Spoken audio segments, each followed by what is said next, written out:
Hello there, and welcome back to Keeping It Real with LK. I am Goodness LA, I am Kerry. and we have a special guest today. I'm so excited about this one because I don't even want to. I feel like I don't do it justice to introduce him. So I'm gonna let the main man introduce himself and speak. Yo, people, it's Emmanuel Asuquo, aka the E-Man Effect, the people's financial advisor. And we're here. Come on. Amen. Yes. So, Emmanuel, Yes, tell yes, us a yes. bit about yourself and what you do. A bit about myself. What do I do?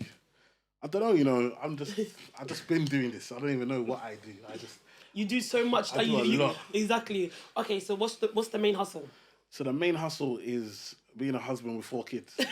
Yeah. That's the main hustle. That's the You've balance. got to respect that. When You've you got got to four respect. youths, they come first. So Of course, of that's the course. main thing. So And the E-Man effect. yeah. Talk to us about the E-Man effect. So yeah, obviously, I've been a financial advisor for since I was 22. Oh wow, yes. So How many yeah, years is that now? that's I'm gonna be 37. So that's come 15 15 years. years. 15 years. Wow, 15 years in the game, guys. 15 years been doing it. So it's the only job Yeah, I've ever had. Do you know what I mean? literally. So straight out of uni, I was already working in the bank before I went uni. Yeah. So I've just always been in the bank and then became a financial advisor, and so I've always done it. But it was always making rich people richer. I was always boring. What made you want to become a financial advisor? Actually, like, so when you went to uni, what did you study at uni? Accounting and finance. Can't find. Okay, fair enough. So you had the goal in mind to work in finance. Kind of. It's a different story. So basically, I grew up in Tower Hamlets, Canary Wharf, Tower Hamlets. Okay. So and where I lived was a place called Limehouse. Yes. So Limehouse is right next door to Canary Wharf. Okay. So I used to.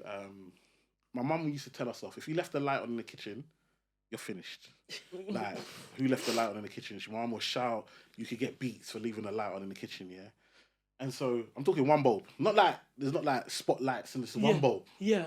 But then I'll go to bed like 9:30, 10 o'clock, look out the window, and I'd see Canary Wharf, 100 floors, all the lights on, everyone's gone home. So because of that, I said to myself, rah, there must be money over there. I can't even leave one light in the kitchen. These man got 100 floors, they've gone Why home. the kitchen? Is it because of the food? Not yes, I'll go get food. But you know you're holding your drink, holding Yeah. your plate. Yeah. So you just walked out the kitchen. Do you Yeah, know what I and mean? you leave the light on. Okay. So then you're in trouble. So, because obviously to her, at that time, it's money in it. yeah. And so Legislating. when we're talking about poverty, like mindset, like these are the things, switch off the light. Like it's big things. Yeah, you know what I mean? yeah. And so you have that kind of scarcity mindset. Yeah. Where it's like we don't have, so we've just got to try and make do with what we have. Yeah. Whereas obviously like my kids now, they grow up in abundance. Amen. So in their mind, there's no limits. So whatever they have, they feel they can multiply. Yes. They can make more. Do you understand? Whereas I grew up on, we've only got this little bit, Yeah. so we've got to make it last. Yes. It's a totally different mindset, and we'll come on to that. Yeah. So because of that, that made me want to work in Canary Wharf. Okay, because you saw the Because I saw the lights, I saw it, and I said I wanted to work in Barclays. And how old were you at the time? I was like 13. Wow. And so 13, by the time I'm 22, youngest financial advisor in Barclays in the country. Amen. So literally, I amazing. always tell people, you can think anything, and you can make it happen. Yeah. Literally. The thing that is mostly limiting us is our goals. We dream too small. Yeah. Our dreams are way too small. And so for me, that was what got me into finance. And then from there, I was just like, I just make rich people richer every day. This can't be a thing. Like, I don't see no one from a council estate. I definitely don't see no black people. Like, I'm Were like, you the only black people at the I'm black the person at only the time? black. The only other black financial advisors worked in Lewisham, Deptford, Birmingham, The black Manchester, black areas. Okay. I worked in the city. I was Yeah, in. you were in I worked Canary in. I was. Wharf. I was in Canary Wharf, and then I was in this. I was in the city, in like West End. So I looked after West End. So yeah. So I was in West End. So I was the only one dealing with high net worth. They were all dealing with aunties and uncles that were just struggling, Yeah. trying to sell them life insurance. Yeah. I was dealing with like millionaires and, The big and so boys. forth, the Oh, big yeah, ones. yeah. So when I'm dealing, I'm thinking, rah. And the more I talk to rich people, the more I realize that it comes through habit. So if your parents, so if your mum and dad, when you were born, they set up an account for you, and then they got life insurance, and then they save for your first car, they save for your wedding, and they save for deposit for your house. If somebody does that for you, you're naturally going to do that for your children. Yeah. Yeah. You pass You it down. don't need a financial advisor to tell you Yeah. that. That's just what we do as a family. Yes. And that is what I saw with rich. There's this trend. Even the ones that came from nothing, they have a culture. They have they have habits. They have. I watch like Crazy Rich Asians. Yeah, yeah, yeah. Like they've got dynasty. Yeah. People today are doing traditions that are thousands of years old. Yeah. And they're still practicing them today because this is our culture. This is how we behave.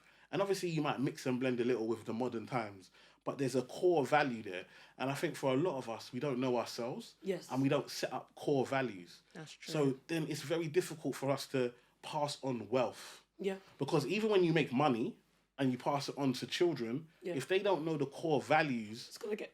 they're just going to waste it. Yeah. And then the generation that they born is just to going to start end up again. start all over Yeah. again. So it's about those core values. And so for me, what I do now is literally just try and teach people how to build the mindset of wealth, how to get started in wealth, how to start building it, and then how to keep it. Yeah. Like I actually think keep the it. keeping it is the hardest It's part, the hardest. right? It's the Because hardest. you always hear stories about people that are millionaires and then second generation done. It doesn't move past the third generation. No. So when you were working with high-end clients, did you see that?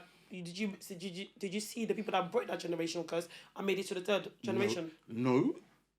They're going broke. Their kids are entitled.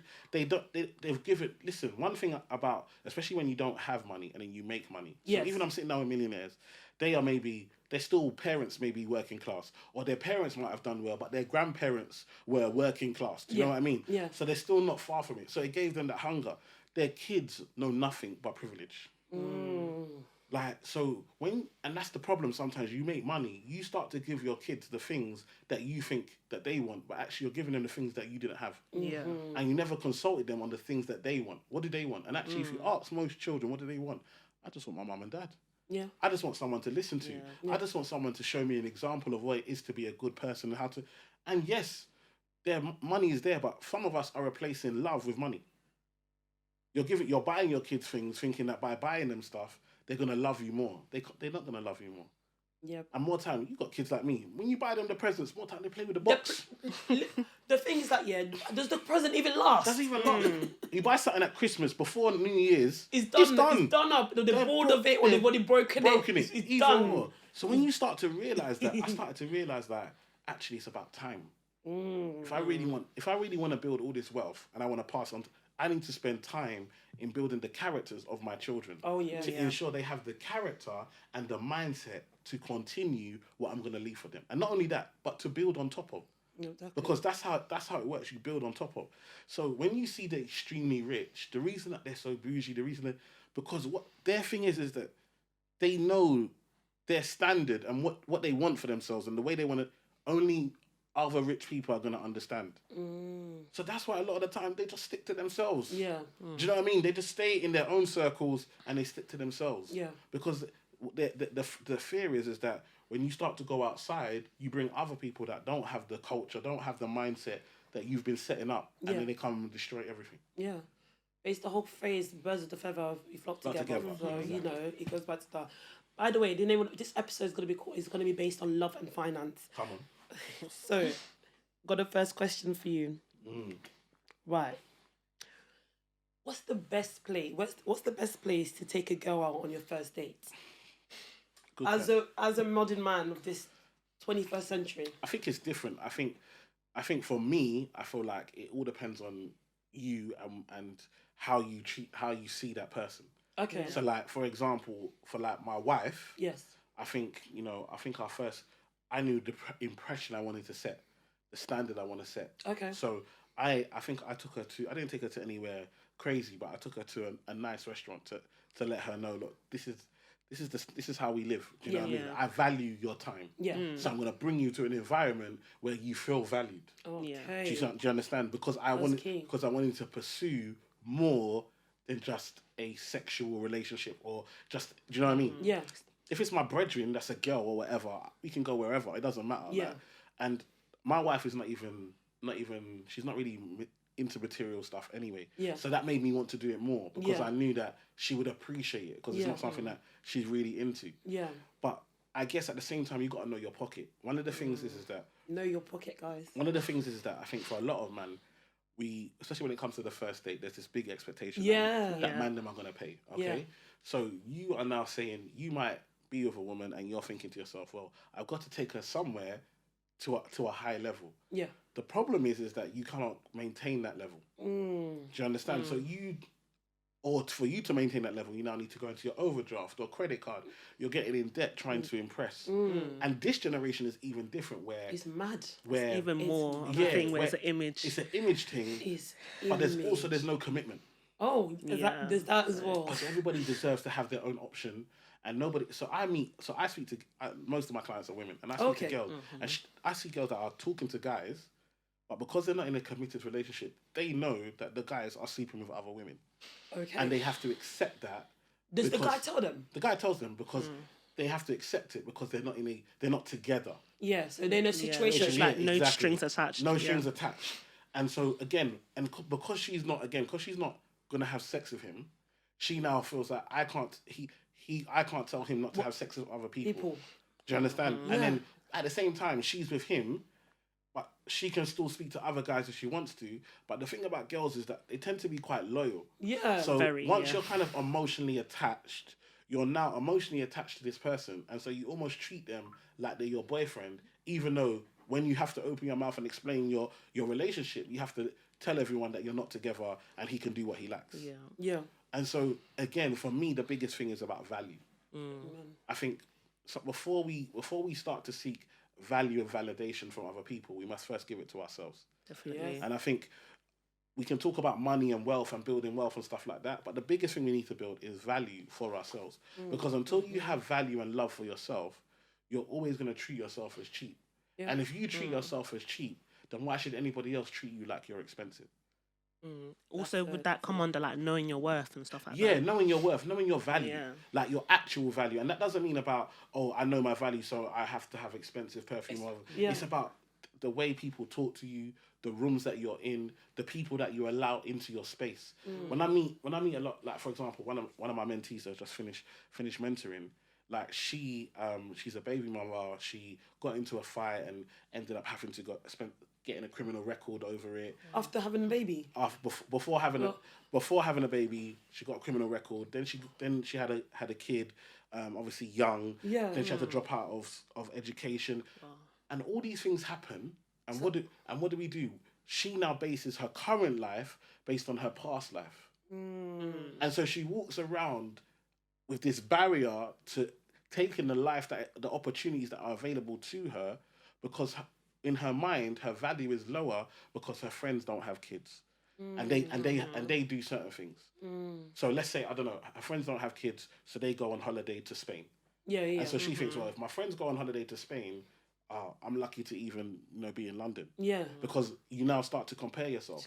I remember comparison is the thief of joy. So a lot of people are losing their joy comparing themselves. Then we add social media. That means that you're not just comparing yourself to your friends. Like when we grew up, there was no social media. No, we just had MSN.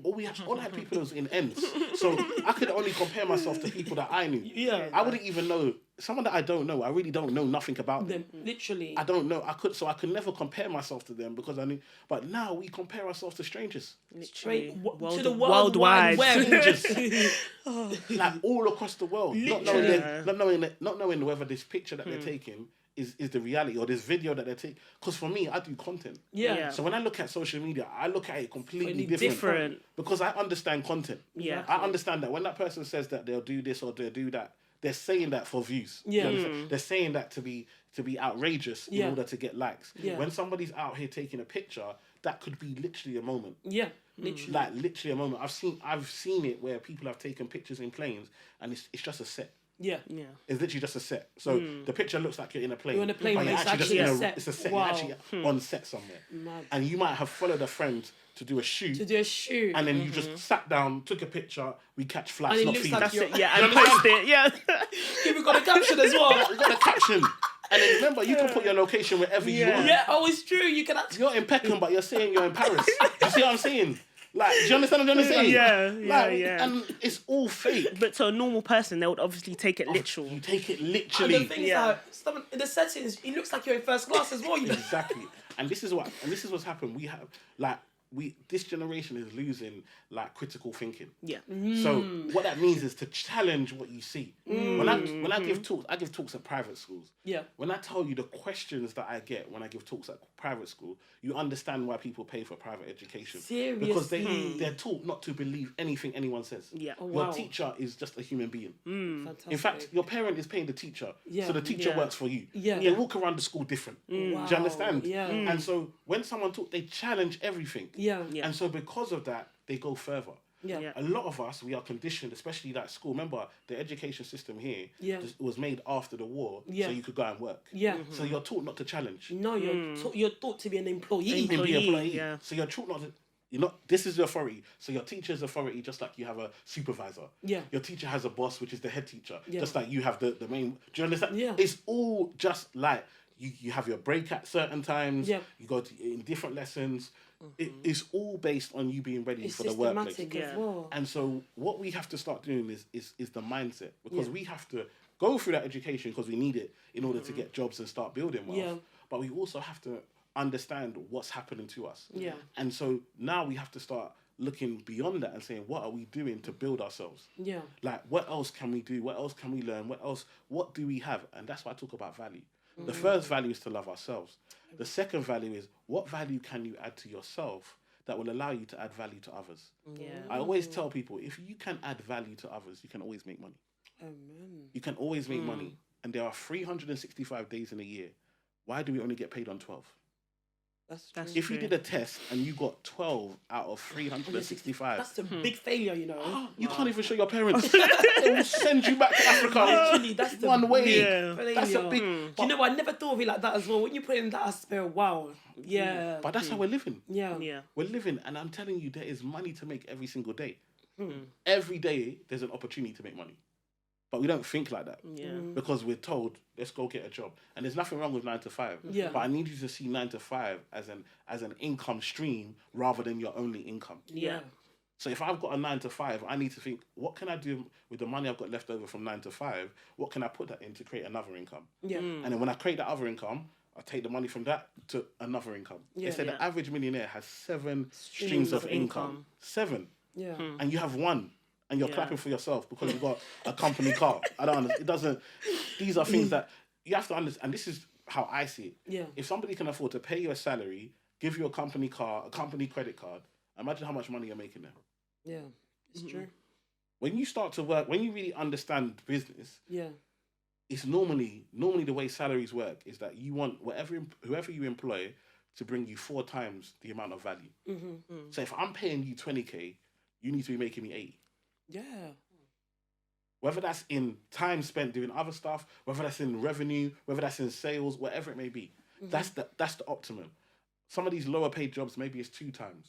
But you have to understand, as much as you feel like you're winning, you got a job, you're making somebody else more money than they're paying you. Yeah. Otherwise, the business doesn't exist. It can't run. Yeah. And so you have to say, why am I accepting this?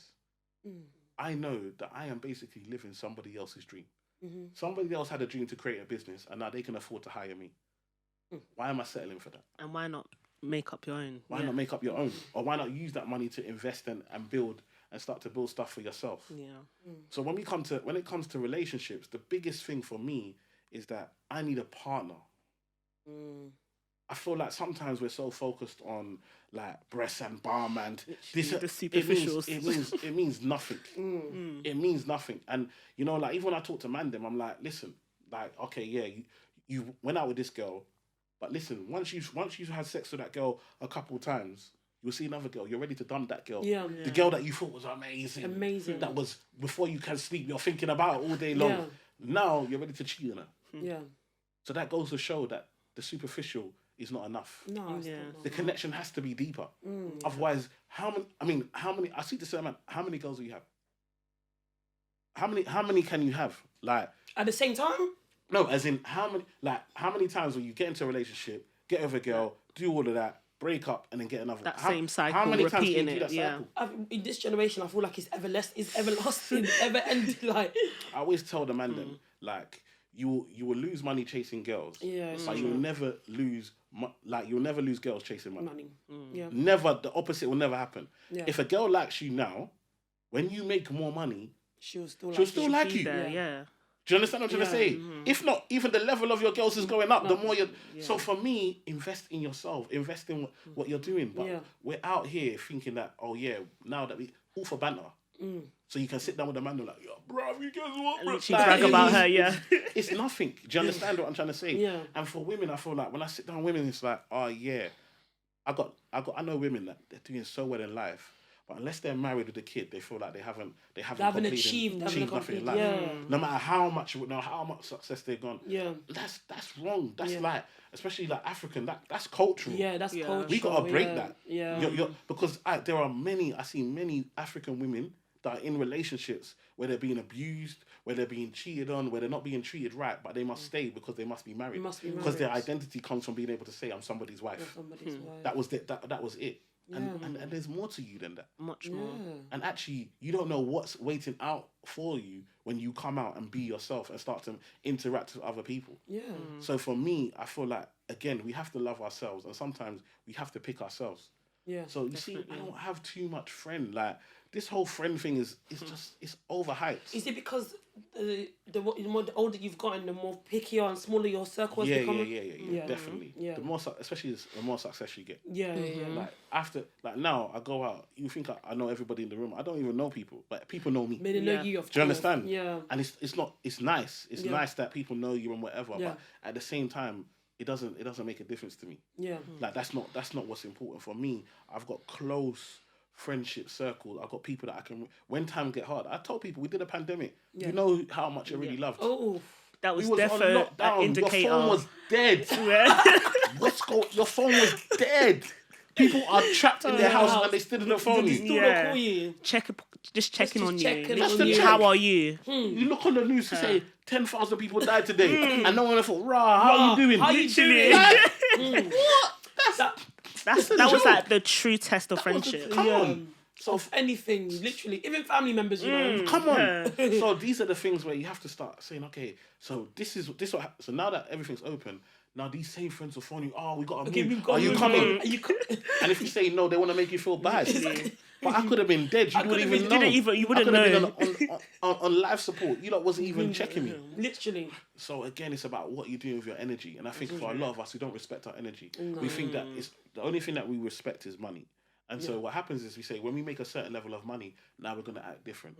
But you need to have acted different before you make the money. Yeah. The reason you're not making the money is because you haven't decided to act different. But and the problem is we do it the other way around. We're like, yeah, once trust me, when I make this, when I make this, let them try to phone me. Listen, you should be doing the change now. The change has to come first. The change has to come first. And understand. And once you've done that change and you start to build, as you start to make money, like, I'm telling you, like, now I'm on TV. Even aunties that never used to like me when I was a kid. They'll be phoning you. My mum. Oh, I just saw it, man, on television. Like, fun you, fam. What do you mean? You wasn't there for me from the start, and now you want to come and celebrate. You weren't shooting with me in the gym. Come on, you weren't shooting in the gym. So for me, it's like, it's really important that we understand that. Like, I got people that I grew up with that never showed man that didn't rate man when you didn't have nothing. Yeah. You understand? Now man, we went to school together. My brethren, like, Do I know you? What number? What's my number? What's my number? Like, do you understand? You don't have it. You gotta DM me on social media like everybody else. So I don't understand how you act like we're so close. Oh God. Do you understand? Yeah. And so you will understand you'll be somebody's claim to fame. Yeah. So for me, it's like, you got to value yourself and understand what's most important. That's why for me, I understand how important my family is. So for me to, even like this is because we got love. Yeah. Do you understand? We know each other from time. Yeah. Like you've always shown man love on man's content consistently for years. Yeah. So when you said I'm doing a podcast, I said, come on, of course.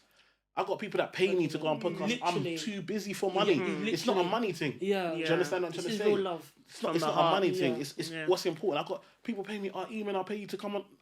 Unfortunately, I'm just too busy. Yeah. Because you got to know what's important, what Yeah. you prioritize. Yeah. For me, I don't prioritize money. Yeah. Do you understand? I know what's important in You life. said it from your beginning, Like, your wife and kids. That's I what's respect that so much. that's what's most important. Do you know what I mean? And then it's about your example. So I can't be mentoring you and helping you, and you're phoning me and we're talking ideas about how you can change your life and what you can do. And then you say you're doing a podcast. I'm gonna say, sorry, I'm a bit. No, I gotta make time. Yeah. I gotta make time. Yeah. Because it's an example. Because now when you blow, someone's gonna phone you.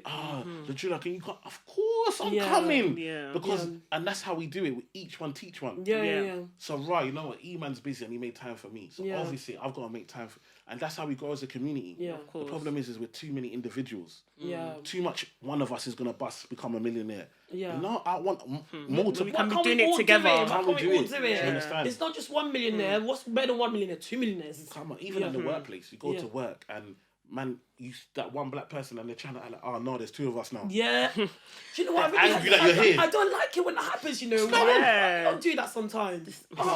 Be happy. I'm the one that's usually like open arms, kumbaya, but it doesn't work like they're that. angry to see that. Oh no, there's He's another taking black- my fame. Nah, come on. Like, you want to be the only black competition, person it in shouldn't the even workplace. But exist. the thing is that I feel like workplaces are they do it intentionally. Why just hire one? Yeah. Why do that and then have another? And then no. But let me tell you something. I hear what you're saying. At the same time, most workplaces will have an internal job board. Oh, okay. How many of us are saying, right, okay, there's this job. Let me go and find my friend, or let me go and educate someone to show them how they can get an admin job in my workplace. And then we're not doing that. Yeah. I'm talking about, like, I go to church, and this is one of the things that I don't like about church. Like, is that I'm saying, right, I go to church. My church is like 800 people. 800 people. Why are our kids struggling to get work experience? We're out here. This auntie comes late, she wants you to get out from the seat because she can sit there. This one is steward, or this one is everyone's acting, getting title and Common work experience. All of this clout that you don't want to get in church for this title. I've been coming here for this long. You can't even get somebody work experience. Yeah. So what do you do? What do you do at work? You can't. Your manager doesn't even respect you enough to say, right, let someone come and work for us for free. Yeah. You can't even. And so for me, it's like, actually, we should be able to get people jobs, help the next generation. It shouldn't be as hard for them. Yeah. But we're so busy focusing on ourselves. Individual. Do you think it's because of society now? And look at what's going on right now, where everything is even harder. Why are people so individualistic? Why? I think, for me, the whole individual thing comes from is that I've worked so hard, so you should work hard too. You think so? I think that's it. I think that mindset is, so much people have that mindset of, nobody helped me, so why should I help somebody else? Yeah. Wow. And actually, it's more. It should be more. And I'm not even saying help strangers. Help your family members. Help your family members. Help the young people around you. Help people that let them know what's possible. Like I see, and for me, it's so important that we start to just not. And this comes from. And I know once we talk about relationships, but the problem our relationships are failing is because we struggle in friendship. We struggle with our relationship with our parents. So where do we learn to be positive? Where do I learn to be a positive? What it takes to be a man, if I don't even have a good relationship with my father? That's true. How do I learn what it takes to be how I should treat a woman if me and my mum don't get on, or my mum is doing 500 jobs, so she never has time to actually be my mum? All starts at home. It starts at home. Listen, the way I treat my wife is because my mum told me how I should treat women. My mum told me you should look after women. Man, you should protect women. Like, a woman should feel safe in your company. How many men can say their mum is giving them that talk? Do you understand what I'm trying to say? I see my dad pay bills. Yeah. My dad's been paying bills in the house forever. Do you understand? These are positive examples. So when it's now time for me to step up, I already know what's expected. So when I see man them arguing, I don't want to pay this, I'm like, what's going on here? Yeah. Like, I understand, like, there are women that are taking liberties when it comes to date. They're literally just out here trying to eat free food. Save us free Chinese. Come on. It's painful. I totally get that.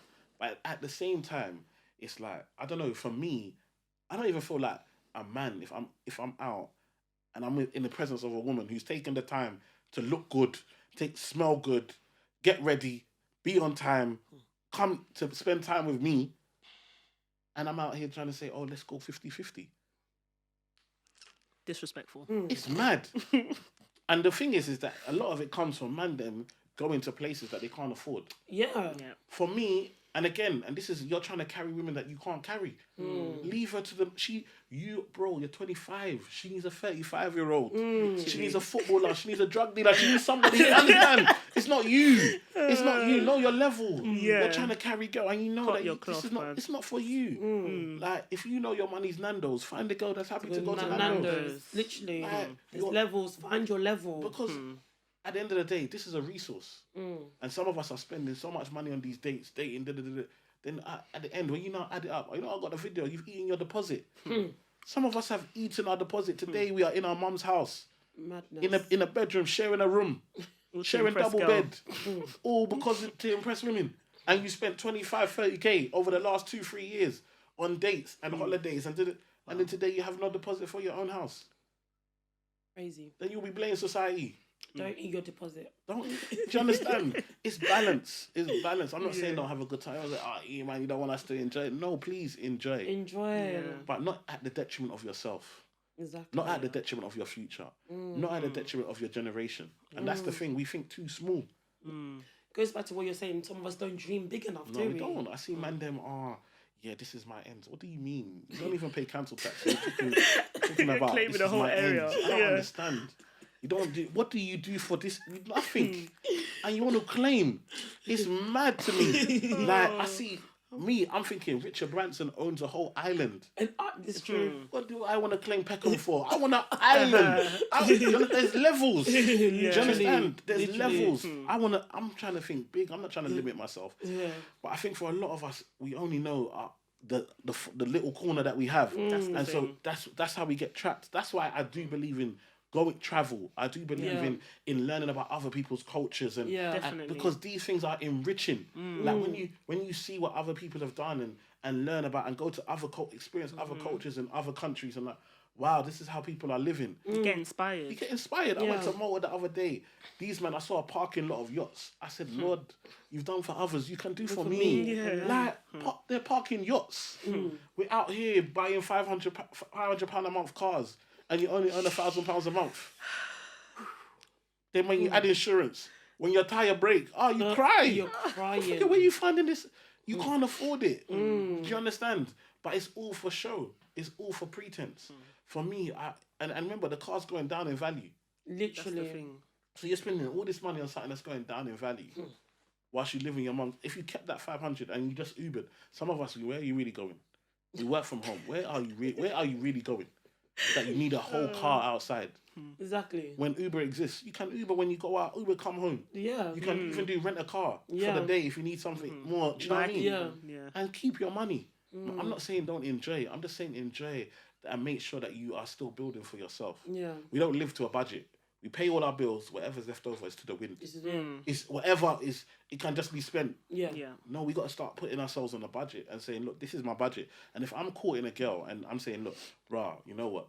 I want to go out with you. I want to spend time with you, but look, my budget for our date is £50. Yeah. I was going to ask you that. Should a guy actually tell a girl a budget before he goes out with her then? I think you should be open to say, look, these are the types of places. I think expectations are important. Okay. I think listen, I'm telling you, like, look at me, like me now, yeah. There are certain girls, they cry. Oh, I had my chance of E-Man, I flopped. Because when E-Man was down, you wasn't trying to listen. You didn't want to walk in the park. Do you understand? So you left E-Man to the curb. You went for the older man that's driving. Now look, you're single. I'm here, married, 4 kids. You're thinking, I could have been having 4 kids. It's unfortunate. You've learned a tables hard turned. lesson. Yeah. Do you know what I mean? So it's one of those things that I feel like, yes, like you can see someone and say, okay, look, I see where you're trying to go. It's about a plan, isn't it? Yeah. If I tell you, look, I'm showing you everything. I'm showing you the hard work. I'm showing you the effort, the dedication. I'm showing you this is the plan of where I'm trying to go to. This is the courses I'm taking. This is the mentorship I'm getting. But right now, you've met me at a point where right now I can't afford to take you to these places on a regular basis. Maybe I will save up, because at the end of the day, if a man puts £25 away a month, once a year we can go and spend, £250, £300. Yeah. And it's not a problem. Yeah. So for me, it's like, it's about balance. But if she's like, you know what, nah, I need a man that needs to do my hair then let her go. It's not for you. Yeah. But for us, we're trying to be more and feel like our value comes from the money that we make. I need you to know that you're already valuable. Amen. The money that you make does not make you more valuable. You're already valuable. All the money does is allow you to spend the time. Time is the most important asset. Of course. That's all we got. Because you can have all the money in the world. You I saw know. it. There were millionaires on respirators. Do you Yeah. understand? When COVID licked, it didn't say, "Oh, you're a millionaire. Sorry, I'm gonna leave you alone." Yeah. Listen, it doesn't matter your money. If you got COVID, you was licked. Yeah. Like, do you Literally, understand? yeah. We're all human beings at the end of the day. Yeah. So for me, it's about time. And then money just helps you have a better time. Yeah. Do you know what I mean? Yeah. But the time is the most important. So if I'm courting a girl and I know I'm at this particular time, I don't have enough money. I'm gonna have that open conversation. Fantastic. And if she says, "Listen, man, unfortunately, babe, I can't. I need this. I need that." Then that's fine, because you can't force somebody to be with you, and you can't. And that's what I think a lot of men them are doing by pretending they got the dough. They're forcing this girl to.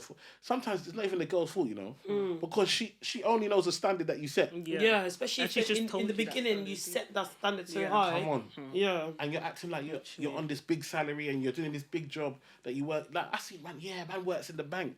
Listen, you're a cashier. Can you chill out?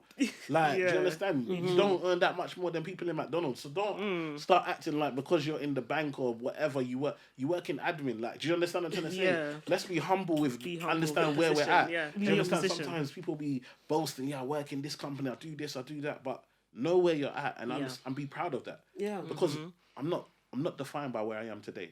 That's yeah, something that's that right. I've learned. The where I am today is not a definition of where I am going to be in life. Yeah. And it's not a definition of whether I'm a failure or a success. So I might, let's say for example, I might have to go get a job for a minute because of external pressures, or because maybe my wife loses her job. I might have to go start doing Uber. Let's say my wife is contributing, but she gets sick. So she can't do it, and I need to make up the difference that she brings in the house. Yeah. So I go and do Uber. Am I defined as an Uber driver? Does that define who I am as a person? Definitely not. No. I'm a father that's looking after my family, looking after my wife, and taking care of my responsibilities. I can be nothing but proud. Yeah. I'm not defined by where I am or with the job that I do. Do you know what I mean? Like, and so for a lot of people, we take our definition of the amount of money we make, the clothes that we can buy, how we dress. That's part of our identity. That's your identity. But that's what they want you to think. Yeah. But remember, the whole thing was with slavery is that they used to brand us. So when you were a slave, they used to put a brand in. You belong to this farm. You belong to this field. Yeah. This is your owner. And then we thought slavery got free, and now we focus on putting brands back on our body all over again. Wow. Whether it's Nike, whether it's whatever the brand vicious is, cycle. this is a cycle that we're in, and we're so used to getting identity. Yes, I belong because I wear this brand. Yeah. But you belong because of who you are already. And if they can't see it, that's their loss. Yeah. And so when we start to see it like that, and we start to bring that into our relationships, I'm not going to judge you because I earn more than you. Also, we have to remember that black women are on a big curve right now. So black women are actually right now earning more than black men. Yeah. Like, I think that's been the case for a while now. yeah, right? but it's like It's even the it's gap is gone bigger now. Also, the gap is even bigger now. It got bigger, and also black women are much more entrepreneurial. There's more. They're taking advantage of a lot more things that maybe they didn't. They're in spaces that maybe they didn't think they could be in. Yeah. And also workplaces are trying to get them into those spaces right now. Yeah. And so, but black men are still very much comfortable Yeah. because they compare themselves to the man them, and as long as your circle is enough, like whereas black women are just Flying. going mad. Yeah. And so we're at a place now where if black women are earning more than black men are starting to, because they always took their value from the amount of money they made. Yeah. If a woman makes more money than you, drives a nicer car than you, all of a sudden now you wonder, who are you? You don't know your own identity. And so it's so important, and this is where we start to see suicide. You're seeing a lot more suicide. So the number one killer of men is suicide. Wow. And a lot of that comes to do with not knowing your identity, not knowing your worth anymore. And so again, this is why I talk about at the beginning. Know your worth, know your value, know how important you are. Because if you leave it to this society, you will feel like you're nothing, because there's always somebody doing better than you. Yeah. Like look at Kanye. Kanye West. Yeah. This brother is a billionaire, yeah? Yeah. I watched his documentary. I was so inspired by the first two. When I got to the third one, I said, wow, this guy, you fought so hard. Nobody believed in you. You kept on going, kept on going, kept on. You made it. Yeah. And now look, even though you're a billionaire, when he started, he was begging Jay-Z to Yeah. even come on the track. And Yeah. Yeah. now he's richer than Jay-Z. Indeed. And still, yet with all this money, you still don't know how to act. You still, so it's not about. It's not about money. We see examples all the time. It's not about money. It's really about value and loving yourself. I meet people that earn £1,000, £2,000 a month, and they feel like they're kings and queens because for the lifestyle they want to live, that's more than enough. Yeah. Do you know what I mean? And then I meet people who make huge amounts of money. And still, they hate each other. This one unhappy. sleeps in one room. This one sleeps in another room. Wow. When they come out, everybody smiles. Hey, hey, hey. When they go home, this one's in a relationship with the cleaner. This one's doing his own. Everyone's doing their own thing. Yeah. For me, it's not for me. If that's what money brings, please let me not have that much. Do you know what I mean? Yeah. Let me have enough to live the lifestyle. And that's why I always talk about having a vision board. For a lot of us, we don't have a vision. If you don't, the saying is, if you fail to plan, you plan to fail. And for a lot of us, with our lives, we have no plan for our lives. We are just controlled by society. An alarm clock wakes us up to get up and get to a workplace by a certain time. We finish work, either we go out with drinks with our friends or we go back home. We watch the same EastEnders, we eat the same food, we scroll on the same shade brother, we go to sleep, and we do it all over again. The weekend comes, we wait for a call from one of our friends to go somewhere. We go, we laugh, we joke, we come back home. We're not living, we're being lived. Do you understand? And so what is your plan for your life? Where do you want to be? What are you trying to get? Because once you know that, you can saying no, you don't feel like you're missing out. One of the things is the fear of missing out. That comes from the fact that you have no plan. You have no goals for yourself. So you always want to be at every motive. Because you have no plan for yourself. But if you actually have a plan for yourself, what you're trying to do, when someone says, we're going here, unfortunately, I can't go there. But you know you're not missing out because you know you're now a month closer to reaching your goal. Because you've kept to your goal. You've kept to the target that you set for yourself. This is how we need to start living. This is the mindset of success. Definitely. And leading off the topic of relationships, when do you think is the right time to discuss finances with your significant other? I'm from early. I'm from early. Okay. I don't How care. early? Like you just did an example, like, see, when you're courting, basically. When you're friends, you're talking, you're friends. Yeah. Oh. Okay. Your friends. For me, I feel like we jump into this dating thing too. Like, can we just be friends? Can we just really just talk and get to know one another? Like, we ain't got to smash like the first time out. Like, do you know what I mean? Yeah. Let's just talk. Let's just get to know one another. Yeah. Because I feel like we don't understand. Like, I don't feel like we've understood. We talk about good vibes and energy, but I don't think we really understand the energy. A lot of us are out here giving our energy to people that don't deserve it. Yeah. And then we're always struggling to refill. We're running on empty tank. Yeah. Because we're just giving our energy to everyone. Like, actually, take some time to, like, if you actually took time, you would have realized after 3 phone calls, this one is not the one. Yeah. This one is friendship zone. Or even, let's just leave this one here. If they call me, I'll answer. But other than that, I'm not going to phone them. For me, finances can be spoken about any time. The problem is the barrier comes from is that we're not having the friendship. And that's what's, like, when I talk about me and my wife, like, we've been married 11 years this year, and it's not easy. Oh, congratulations. It's very, very difficult. But when things it's hardest, when they got the most hardest, the one thing that kept us was friendship. Because I realised I'm not just going to lose my wife, I'm going to lose my best friend. Yeah. Do you understand? It's a next level. It's the next Like, level. because how am I finding this again? How am I finding my best friend? This person that I can confide in, this one that I can crack jokes in, this one that we can look at each other and we've communicated. Yeah. Am I gonna do that again? I'm gonna go and start all the way from zero. From zero. Wow. Do you understand? Yeah. I value our friendship. Like, actually, we're actually brethren. Do you know what I mean? Yeah. We can actually bust joke about things and just chill and just be silly, even in front of our kids or whatever. Yeah. Like, that's valuable. Do you know what I mean? And so that came from the fact that I was here and my wife was at uni. So that first year, we were just on the phone. Yeah. She was literally just my friend on the phone, and we were just talking regularly, getting to know one another. Yeah. Do you know what I mean? And so our whole relationship is based on a friendship. And I think when you take that out, then when you start now adding, the more physical and all of this type of stuff, it means a lot more because you're already friends. You know what I mean? Yeah. Whereas I feel like when you just start off on the physical, oh yeah, you're beautiful. It Kind of gets fizzles lost in out. translation. It gets lost. Yeah. It gets lost Yeah. because what's what is beauty? Like, I always tell people, like, And the beauty fades as well. it fades. But guess what? When you love somebody, like, you see other things, like their inner soul comes out. Like my wife's pretty, but for me, like, she became beautiful the more I loved her. Oh. Do you understand? Like, do you understand? So even if she might be older, and even though, like, obviously she's had children, so her breasts are not as perky as they were before. After these 4 kids sucked them dry. Do you understand? So, but I'm not gonna say, oh no, she's not as beautiful as she was. But to me, she's even more beautiful. Do you understand? Because I love her even more. Not just for the person that she is, but what she does for me.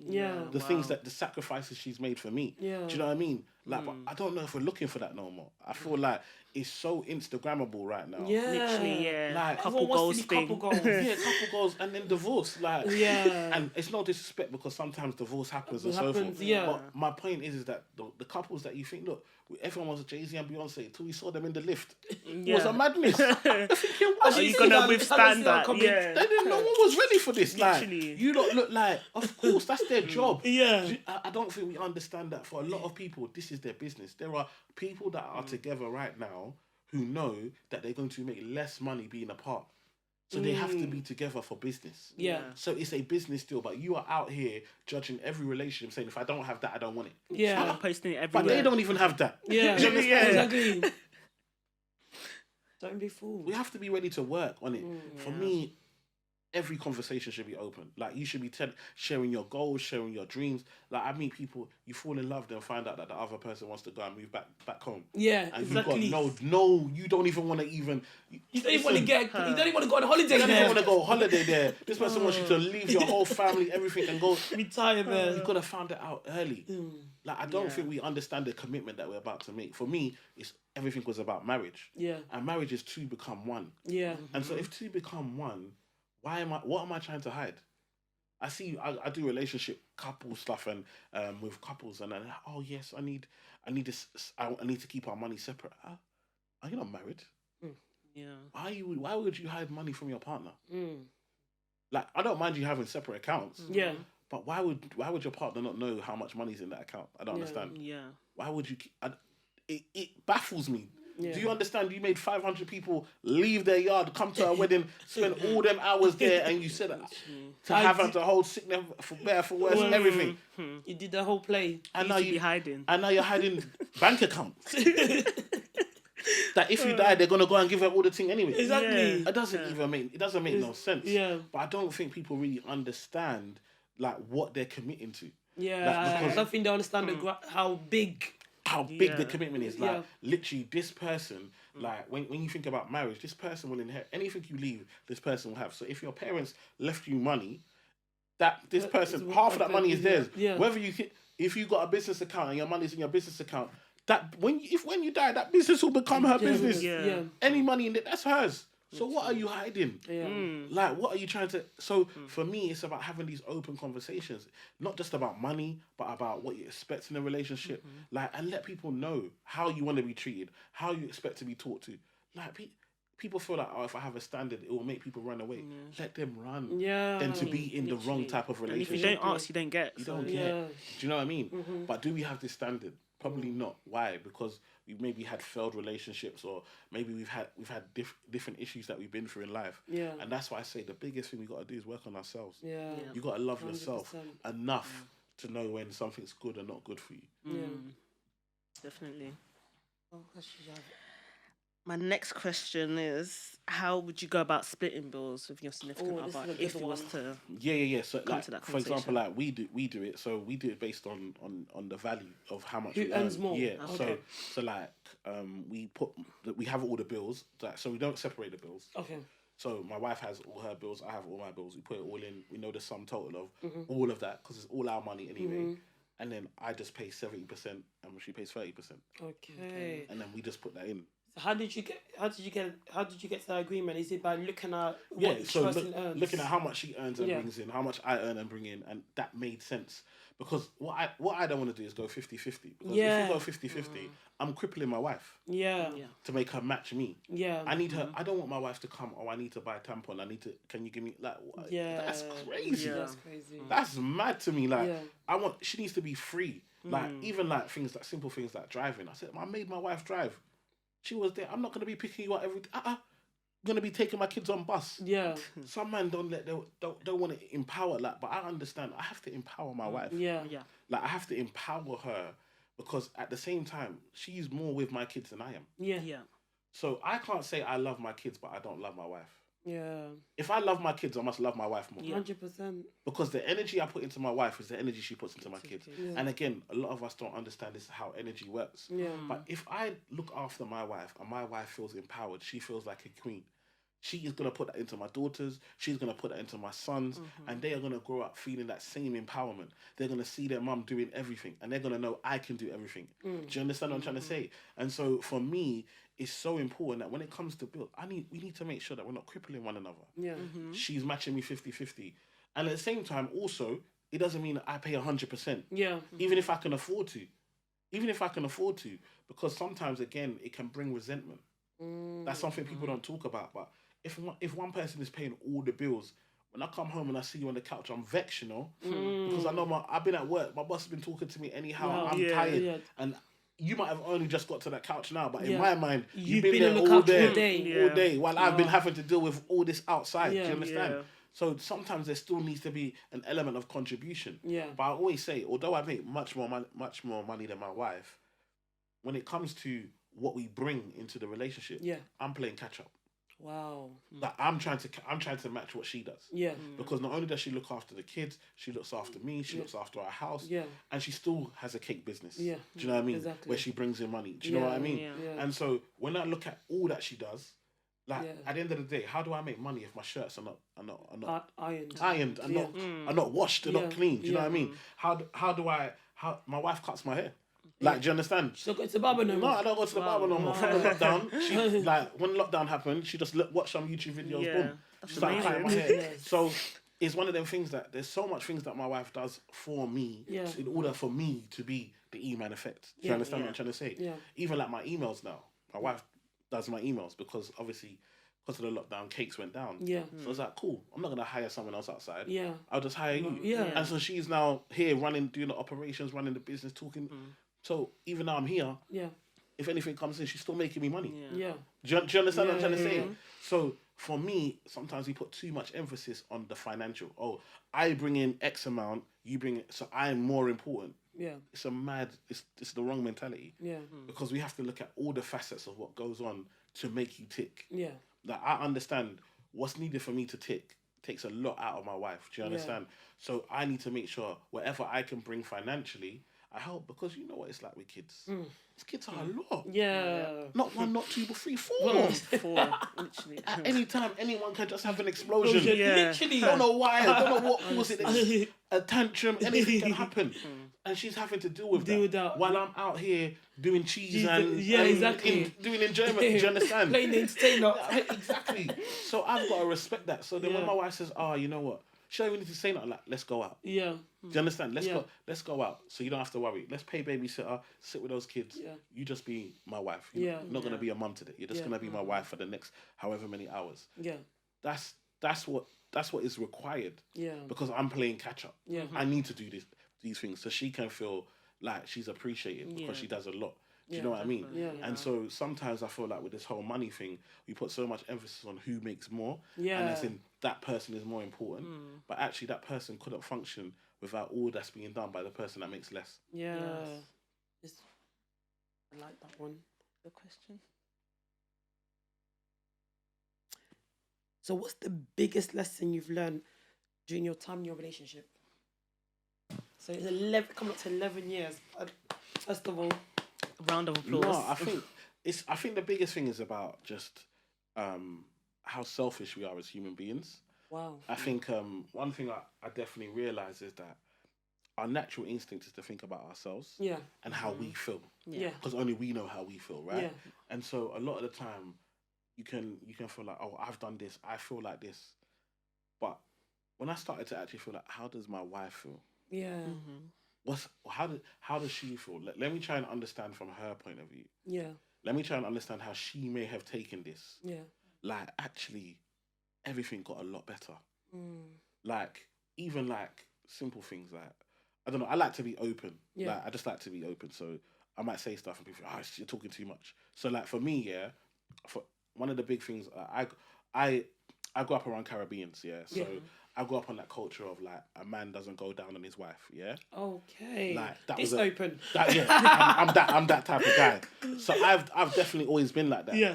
But as I've got to know my wife and actually started to think about how does she feel? Yeah. What's important to her? Yeah. Do you understand what I'm trying to say? Yeah. I had to start letting things go and realize that it's important for me to make sure that what she gets out of it, not just what I'm getting out of it. Yeah. Do you understand what I'm trying to say? And actually try and put myself in her. And actually what I realize is the more energy, the more things I put into my wife, it comes back more. Yeah. Women are multipliers. Yeah. Do you understand? 100%. So if I give my wife 1, she's giving me 10. Do you understand what I'm trying to say? Yeah. And that's not just from sex. That's not just sexual. That's in regards to making sure that when I'm doing video calls or when I'm doing client meetings that the kids are quiet or making sure there's space or babe, have you had a drink?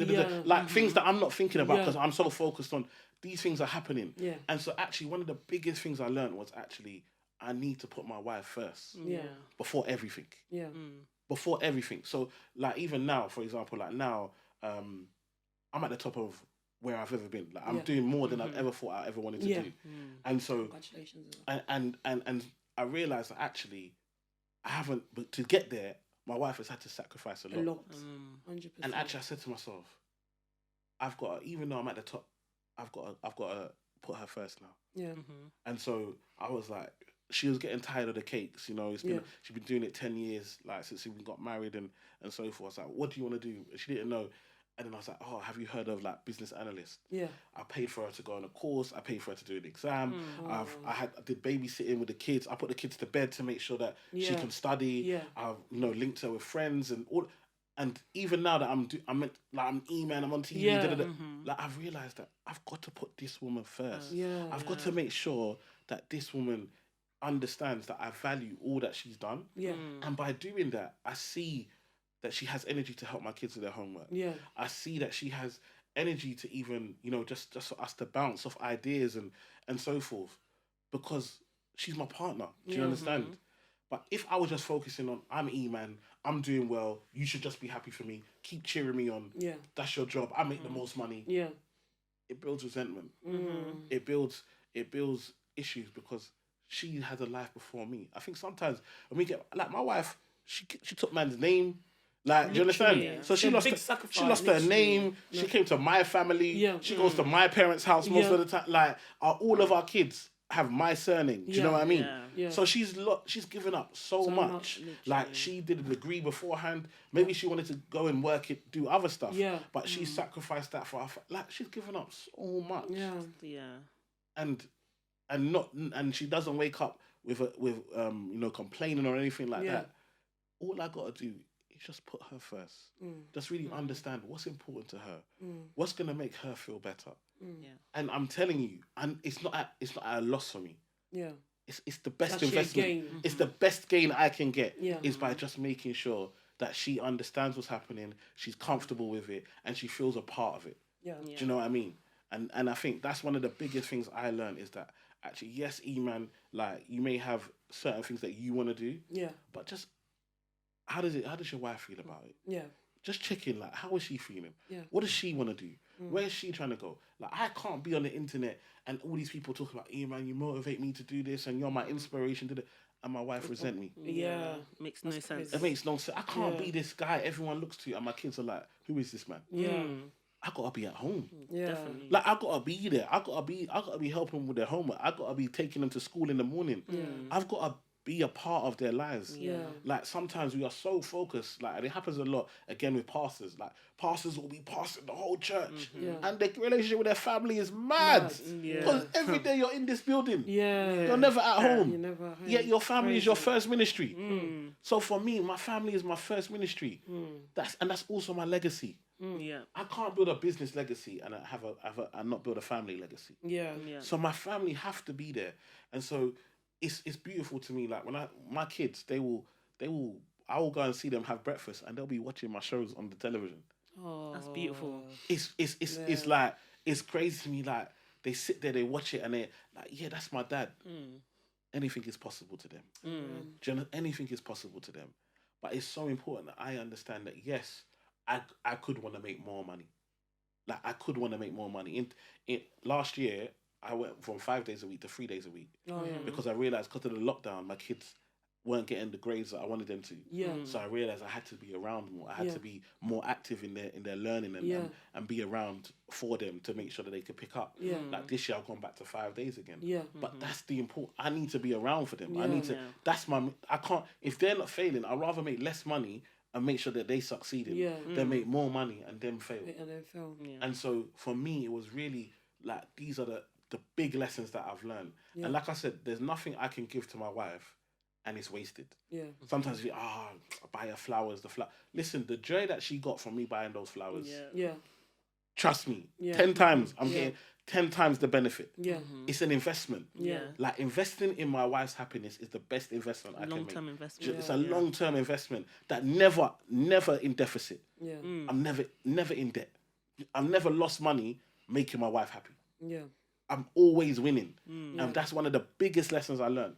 Because sometimes you're like, I'm not going to do this because I'm trying to save a few Trying to bucks. save up. Yeah. Trust me. Like when I show my wife how important she is to me, when I do spontaneous stuff for her, when I just even just like bath the kids and put them all to bed, Yeah. and then The little things, you know. set her a bath for herself, Yeah. let her just chill out in the bath, Yeah. play her favorite music, Yeah. chill out. I just sit on the couch on my ones. Trust me, it's never lost. Yeah. And that's something that I think it's taken time to learn. Yeah. And if I can tell anyone, like, if you're getting into marriage, you're getting into a serious relationship, put that other person first. Yeah. And trust me, especially man them, like, women, that's one thing like, even with my female friends, like, when I like give them advice and it never lost. Like, I'll do an event, they'll come. I wanna help at your event for free. Yeah. They start talking to everyone. When everyone leaves, we had such a great time at your event. Yeah. Most of the time, the staff at my event are my brethren. That they're just my friends, but they want to give back. Yeah. Like, I don't feel like you can really give a woman like a positive and it's wasted. Yeah. Unless you're just wicked. Do you understand? Yeah. But like, if a woman cares about you, there's nothing you're gonna give her that it's gonna be lost. And that's something that I've learned over time through marriage, is that actually give my wife as much energy as I can, as much love as I can, as much support, as much protection, as much joy, and it's never wasted. That reciprocated energy. That is always reciprocated, always, and even more, and she won't complain. Sometimes, and I think, all right, so you woke up this and did this and did that. Never complain, because I'm giving her what she needs. I'm making it so to her it's worth it. Yeah. Do you know what I mean? Yeah. And that's the biggest lesson I learned in marriage. Wow, it's beautiful. I know a question. Yes. So, what is your investment philosophy? So, like, when you talk to your clients, what's the main thing you want to get across to them, especially to do with investments? I think the biggest thing for me is, when it comes to investing, is what are you trying to achieve? Yeah. Okay. Like, so what are you trying to achieve? So if I sit down with a client and they say, look, I just want to stop work. So then your focus is income. Yeah. You want to replace the income you're getting from. So now we know, okay, we need to find a strategy for you that's going to meet that goal and get you the income you need, so you can either go part-time or stop work altogether. That might not mean ownership. So for example, I have clients that want to get income. So the best way for them to do that is to go down the kind of rent-to-rent strategy. Yeah. So you don't have ownership, you don't own the house, but you're getting income from the property. Yeah. Whereas I have other clients that are like, you know what, I want to build wealth. I want to have a legacy. So because of that, then rent to rent's no good to you, because you've got nothing to pass on because you don't own the property. Yeah. Do you understand? So now it might be stocks, it might be buy to lets or HMOs. It might be a business that you can pass on to your children, can carry on. Do you know what I mean? So it's really about understanding what a client wants to achieve and then working out what's the best strategy to get there. Also, you know, it's about time. So if I meet someone young, most of the time I want to talk about property.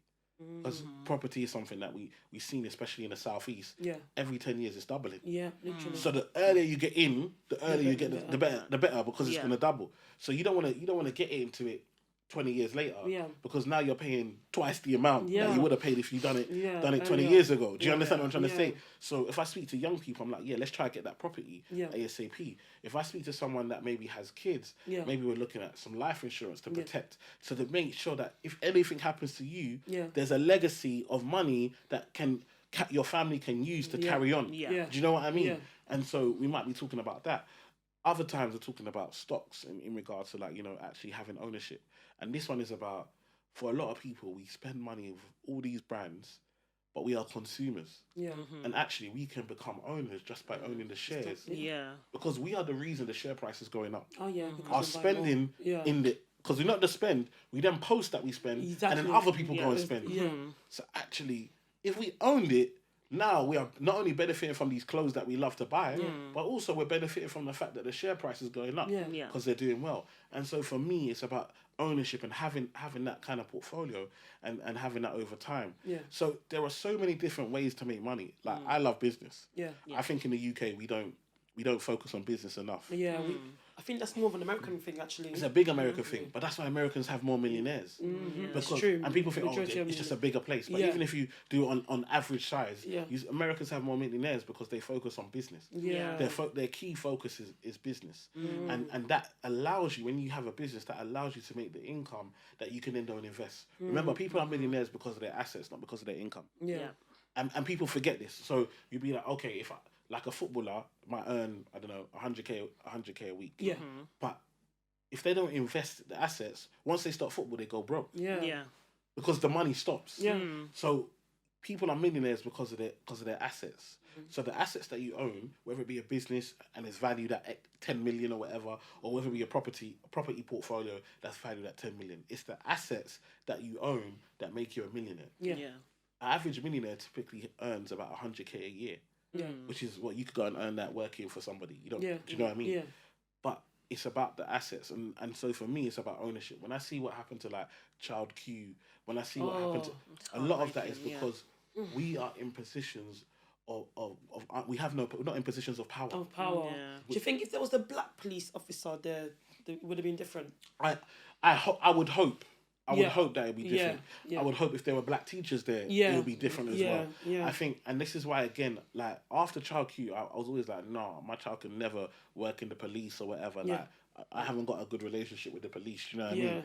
But I realise that we have to be in We these have spaces. to be in there. Yeah. We have to be in these representation. spaces. And Yeah. so, as a community, we have to stop judging black people that decide to become police officers Officers. because we need it. Yeah. We need to be in these spaces. Yeah. If not, it's only gonna end up hurting us. Literally. So we need that, and we need to be teachers, and not just but become assistant heads and head teachers, and start to. We need to be in these spaces. It's so important because our children are not safe. Yeah. Because there's not enough of us in these spaces to make them feel nervous.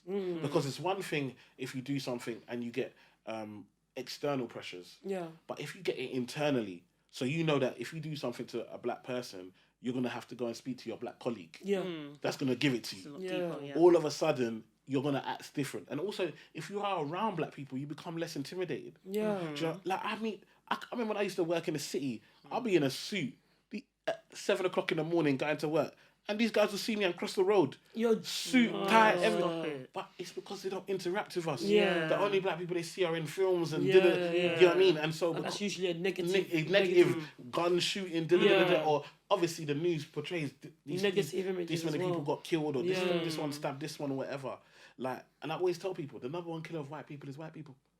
Exactly. And the same thing as black For black people. people. Number one, Black, black Asian people. people is the same thing. Yeah. Like like you're we more all likely call to each get other. killed by your own. Do you Yeah. understand? Because that's who you're Yeah. surrounded by. Yeah. But the way the media portrays it, you will feel like, oh no, there's a something will black happen person. to you. They're gonna kill me. They're gonna rape me. They're gonna. Do Yeah. you understand? Oh So my gosh. it's one of them things where, for me, the more we can mix.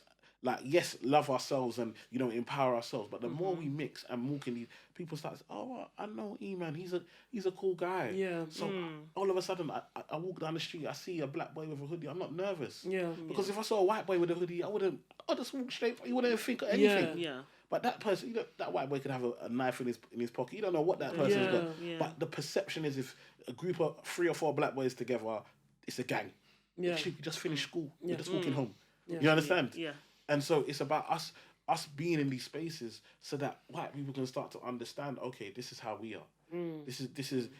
We're different. Yeah. And so for me, like, I want us to really start to own our spaces, own our culture, own what we, but also support one another. Yeah. Definitely. I feel like one of the big things that I see in other communities, especially like the Asian community, I'm a big admirer of the Asian community.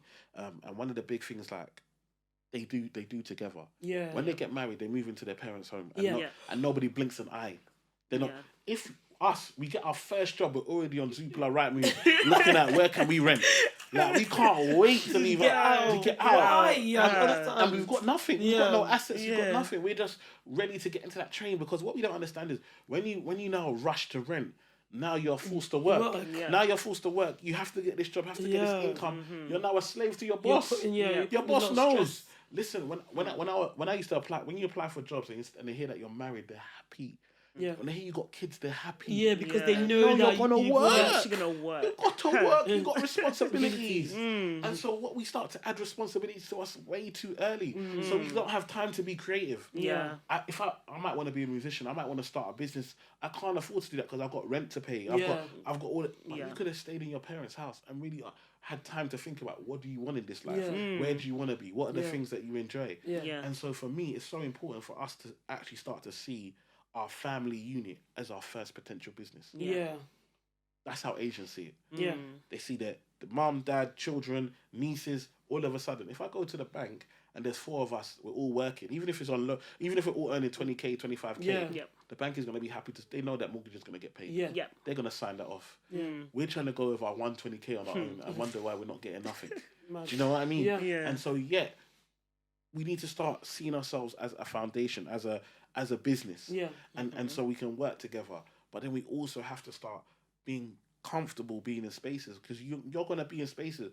Like, I remember when I worked at Barclays, I was the only black guy there, and then I'm 22. Yeah. Yeah. All my colleagues are mid 40s, early 50s. Yeah. They could all be my parents. Yeah. Literally. And so, but I had to be comfortable and understand that I'm going through this, Yeah. so that other people not. Yeah. Not gonna Yeah. have to. It's Yeah. gonna be normal Yeah. to have us in these spaces. Yeah. Do you know what I mean? Yeah. And so that's the kind of mentality that we need. And then when we get there, we need to turn around and teach the next man how to get there. Yeah. That's another thing I like with the Jewish community. Yeah. They're Yeah. very, on, they're yeah. very about sharing their experience. Yeah. People feel like they're cheating. No, all they're doing is saying, I learned how to get here. Yeah. I'm gonna go and teach as many people as I Yeah, can literally. how to get where I am. Yeah.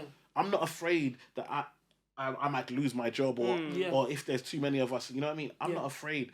The more of us, the better. Yeah. Yeah. And so now we see. I always see the queue. Like when I go to Tottenham. I see the queue at the bakery. I'm like, Rod, have you been to a Jewish bakery?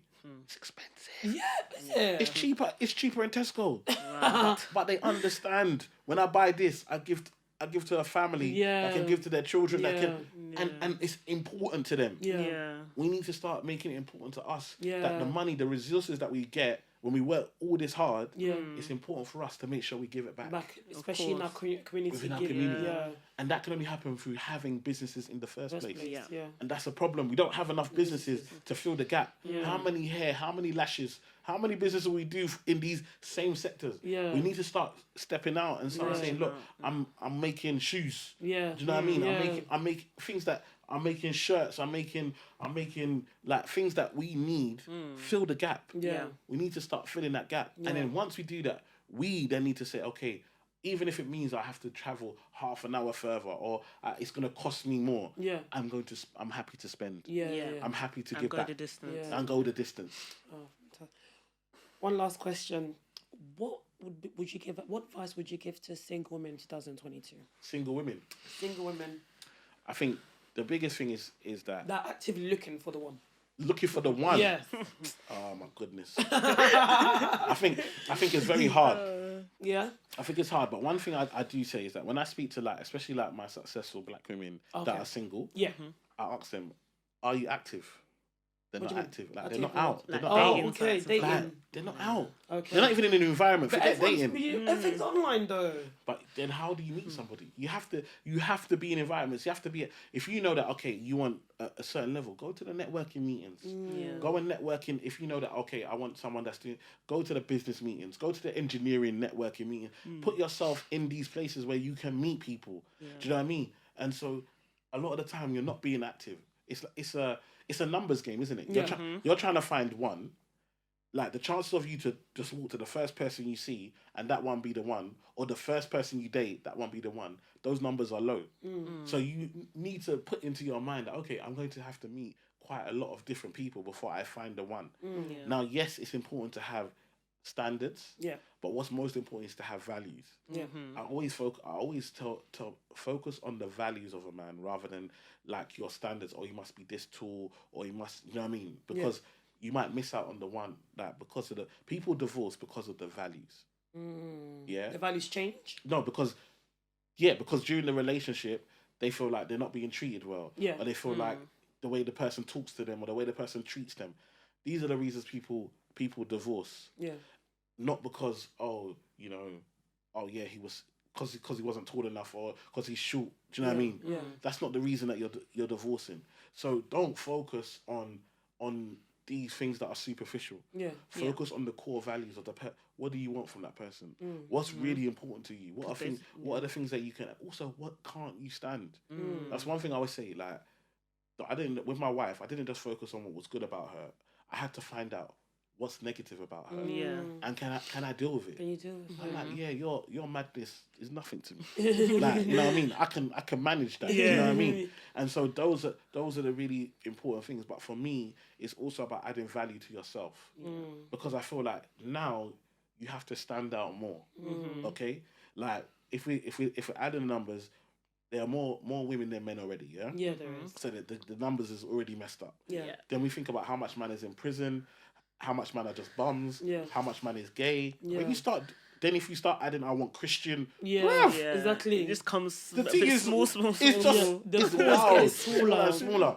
So that means that you've got to stand out. Do you know what I mean? That means that you need to constantly continue to add value to yourself, like, and not just from a financial standpoint. Do you know what I mean? But also from a personality standpoint. Also from what you can do other than make money. Do you know what I mean? Like, because these are the characteristics that are really gonna attract men to you. Yeah. Do you know what I mean? Yeah. And then just don't limit. Like, yes, have your standards, but don't limit. Oh no, because he has to be 3 years older than me. Oh, you're only 1 year older than me. We can't. Like, this is mad. Don't throw love in the bin. Also, try and be active when you're young. Because when you got school, you got college, you got university, you got bare options around you. You see, once you get to that workplace, the place is dry.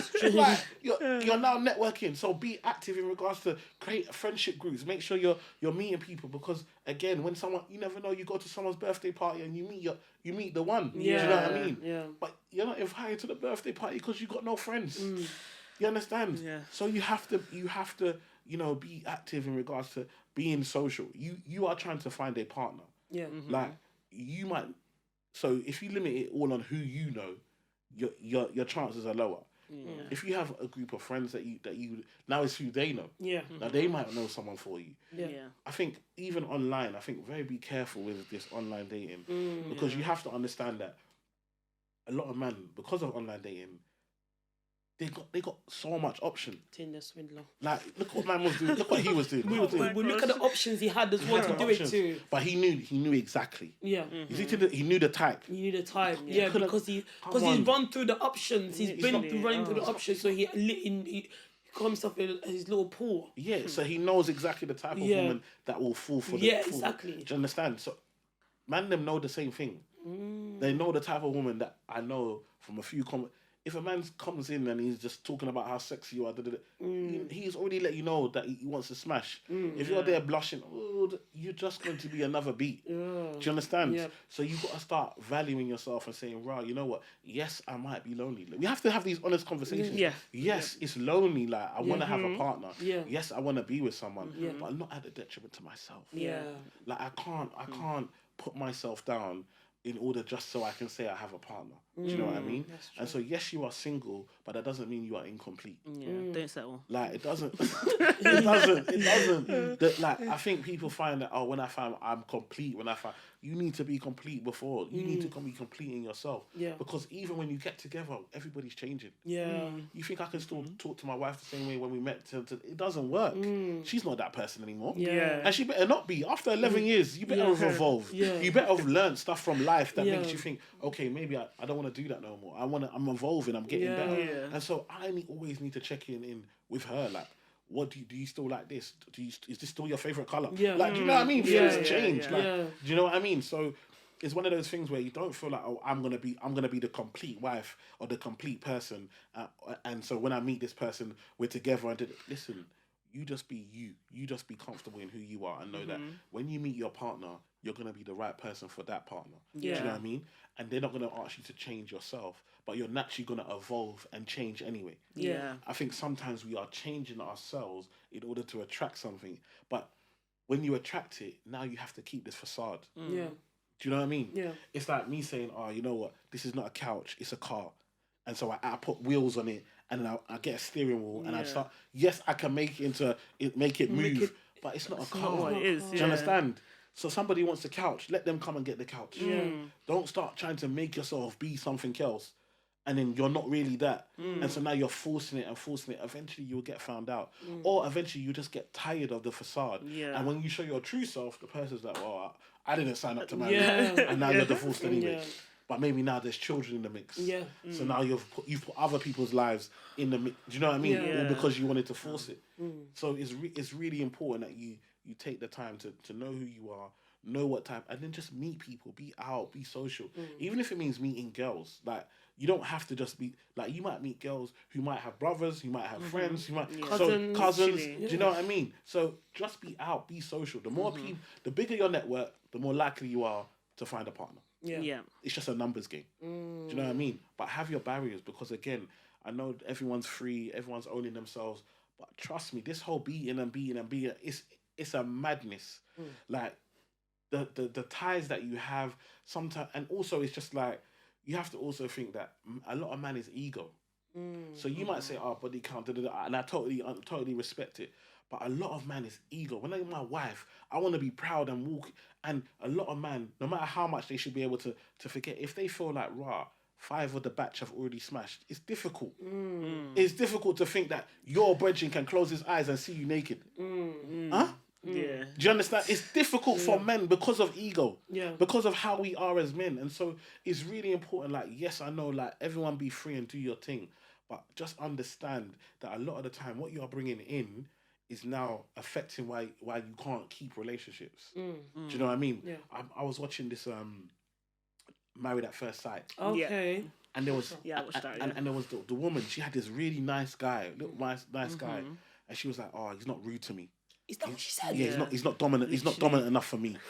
And I was thinking to myself, you have messed yourself up. Yeah. Because of the type of men that, so you're used to men that talk down to you, Yeah. that tell you to shut up. That's her standard now. That's her standard. So when you meet a nice guy that just respects you, that gives you time to speak and wouldn't know wants how to to hear you, act. she doesn't know how to handle Yeah. that. That's crazy. Do you understand? And so again, it's about really and so she let this guy go, and this guy was in love, besotted with her. Literally. Besotted with her. She kept telling him, you're not attractive. I don't find you attractive. I don't get no sexual spark from you. What? Listen, if you can treat a woman good, she will, more the time she will love you off. love you. Man, we see all the time you look at, I walk on West End, I'm thinking, how is he with her? But I know this guy worships the ground she walks on. Yeah. And she's realised that is more important than being there with the guy from the gym with the 6-pack and all of that. Because how I'm being treated. So for me, is really important that we don't start to set standards that end up meaning that when we meet the right person, we can't accept them. Yeah. We can't take them in because the way they love us how we should be loved, but we don't know how we're supposed to be loved. Yeah.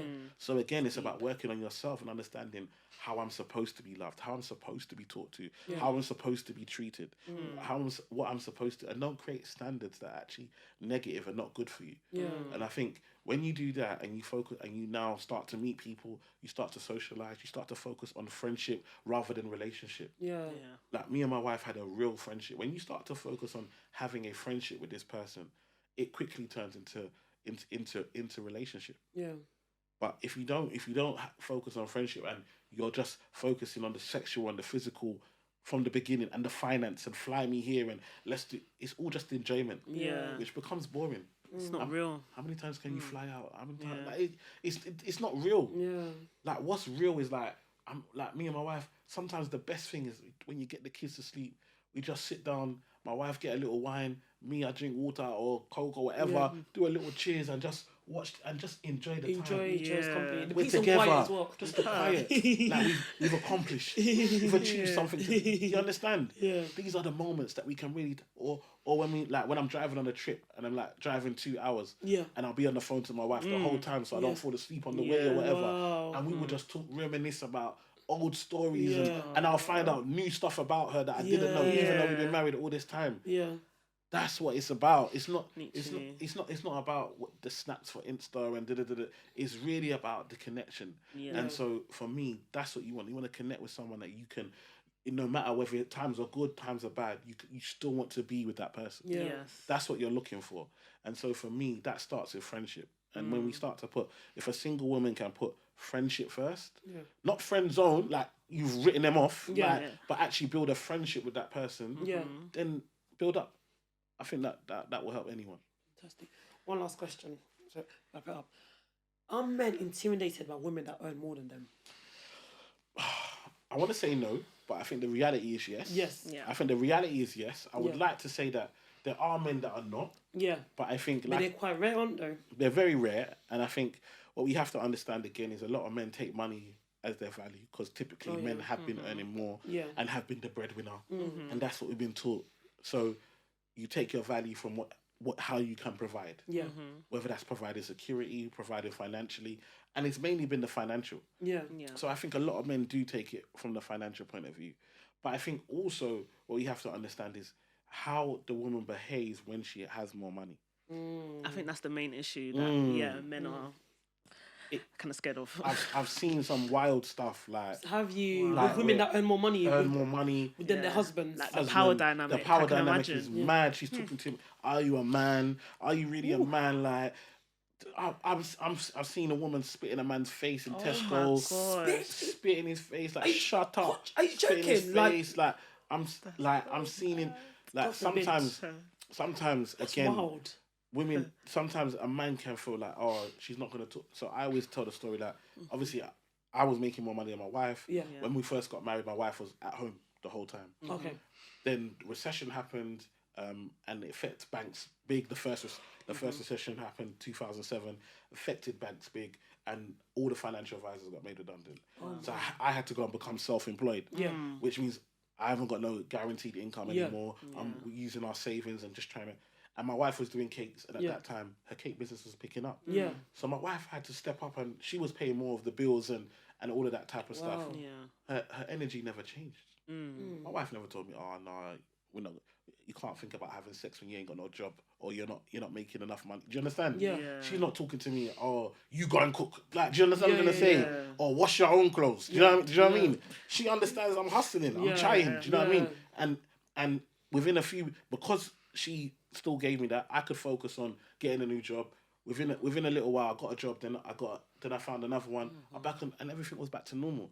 But it's one of them things where I think a lot of men are, depending on the woman that you're with, you might feel like she's gonna start talking to you differently because she's paying the bills and it shouldn't be, because it's our money. Yeah. Yeah. Sometimes it's the man's fault because he treats her in a certain way because I pay the bills, so so now she's making the dough. Yeah. The she's role gonna reversal, yeah. she's gonna talk to you Crazy. recklessly, Yeah. because you've been talking to her recklessly all these Yeah. years. Yeah. So again, if you're a team, you're a team, and I think men shouldn't be intimidated, but a lot of men are intimidated. But I think it's also how women who are earning more are behaving, like the energy that they're putting out. Yeah. I think if she's giving that masculine energy, like I'm making all the money, like you're gonna be a stay-at-home dad or whatever type vibe, and he's not really on that, then it's not gonna work. But there are some men that want to be a stay-at-home father and are happy that their women earn more and happy not to be having to go to work and do that side of things. So you find the right partner for you. Yeah. But I think for me, I think that we have to start, especially black men, have to start understanding women are making more. So you're only hurting yourself. And so your value, my value as a man is not just on the amount of money that I bring in. It's on how I am as a husband, how I am as a father, how I make my wife feel safe has nothing to do with how much money I make. My wife will always feel safe when she's around me because she always knows that I'll protect her. Yeah. Do you understand? That doesn't come from if I'm earning 100K or if I'm earning 10,000. Do you know what I mean? Yeah. And so how I edify my wife, how I add value to her, how I talk to her. Yeah. That's something that's really important. That's there's not a monetary amount to that. Yeah. Do you understand? Yeah. So me making time to listen to her and hear her dreams and give her advice on how she can achieve it. There's no monetary value to that. Can't buy Yeah. character. You can't buy that. Do you understand what I'm trying to say? Yeah. So sometimes us as men, we are thinking that, oh, the only thing I can bring is money. Yeah. That's our problem. We need to Yeah. work on ourselves. You Yeah. need to be able to bring more to Yeah. a relationship than finances. Yeah. Honestly. Like, because you're a father, you're gonna have, you may have a Exactly. daughter, you may have a son. You need to be able to give them more than your money. Yeah. And so that starts with being able to give your wife more than money, Yeah. because then you can then do that same for your children. So Yeah. for me, that's the big problem. That Emmanuel, that's just you just covered it all. I mean, we went for talk about everything from love to finance to everything. Please tell us your socials. Where can they find you? Yeah, you can find me. The E-Man Effect is the socials. E-Man Effect UK is the socials. Instagram, Twitter. Yeah. emanasuquo.com is Yeah. the website. And yeah, I'm got TV all over the place. You All can over find the me. place. So we'll put his at in the description down below. Thank you so much for Thank coming. you. Thank you for having me. Okay, how did you find this? Amazing. Needed, much needed. We learned so much. So he's been keeping it with LK. Thank you guys. We'll see you next time. Bye. Bye.